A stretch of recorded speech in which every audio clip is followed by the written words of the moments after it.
വിദ്യാർത്ഥികളിൽ പ്രകൃതി സഹജീവി സ്നേഹം വളർത്താൻ തൃത്തല്ലൂർ UP സ്കൂളിൽ തുടങ്ങിയ ജീവന്റെ ജീവൻ പദ്ധതി 16 വർഷം പിന്നിടുമ്പോൾ മണിക്കുട്ടി എന്ന ആട്ടിൻകുട്ടിയും തൃത്തല്ലൂരിലെ കുട്ടികളും നമ്മെ പഠിപ്പിച്ചു തന്നത് വലിയൊരു സ്നേഹത്തിന്റെ പാഠമാണ്. ഇതുവരെ മണിക്കുട്ടിയുടെ പരമ്പരയിൽ പിറന്ന 56 ആട്ടിൻകുട്ടികളെ സ്നേഹിച്ചു വളർത്താൻ ഗോട്ട് ക്ലബ് അംഗങ്ങൾക്ക് വിതരണം ചെയ്തിട്ടുണ്ട്. ഇപ്പോൾ പിറന്ന 2 മക്കൾ കൂടിയാകുമ്പോൾ അത് 58 ആവും.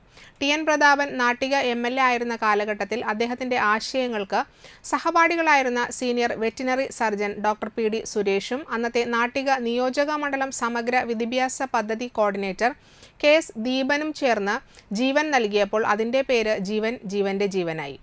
പിന്നീട് അന്നത്തെ വിദ്യാഭ്യാസ മന്ത്രി MA ബേബി പദ്ധതിയെ കേരള മോഡൽ പ്രൊജക്റ്റായി ഏറ്റെടുക്കുകയുണ്ടായി. സ്കൂൾ ഔഷധത്തോട്ടത്തിൽ താമസിപ്പിച്ച് സ്കൂൾ ബാഗിൽ മണിക്കുട്ടിക്കായി കരുതി കൊണ്ടുവന്ന ഒരു പിടി പുല്ലും 10 പ്ലാവിലയും നൽകി കുട്ടികൾ ഓമനിച്ച് വളർത്തി വലുതാക്കിയ മണിക്കുട്ടി എന്ന ആട്ടിൻകുട്ടിക്ക് ഇന്ന് 13 തലമുറയായി. സ്നേഹത്തിന്റെ തലമുറ 2008 ആഗസ്റ്റിൽ അന്നത്തെ വനം വകുപ്പ് മന്ത്രി ബിനോയ് വിശ്വമാണ് പദ്ധതി ഉദ്ഘാടനം ചെയ്തത്. ഓരോ തലമുറയിലെയും ആട്ടിൻകുട്ടികളെ സ്കൂളിൽ തിരഞ്ഞെടുക്കുന്ന ഗോട്ട് ക്ലബ് അംഗങ്ങൾക്കാണ് വിതരണം ചെയ്യുക. ആദ്യ പ്രസവത്തിലെ ആട്ടിൻകുട്ടികളെ സ്കൂളിലേക്ക് നൽകണം. ഇവയെ ഗോട്ട് ക്ലബിലെ സഹപാഠികൾക്ക് നൽകും. അങ്ങനെയാണ് പദ്ധതി തുടർന്നു പോകുന്നത്. പച്ചക്കറി വിറ്റ് കിട്ടിയ പണവും പോക്കറ്റ് മണിയും ഉപയോഗിച്ചാണ് 2008 കുട്ടികൾ മണിക്കുട്ടി എന്ന ആട്ടിൻകുട്ടിയെ സ്കൂളിലേക്ക് വാങ്ങിയത്.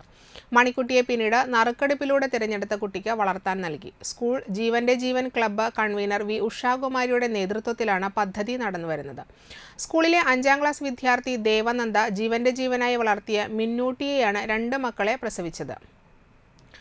4ാം ക്ലാസ്സിൽ പഠിക്കുമ്പോഴാണ് ദേവനന്ദയ്ക്ക് നറുക്കെടുപ്പിലൂടെ മിന്നൂട്ടിയെ കിട്ടിയത്.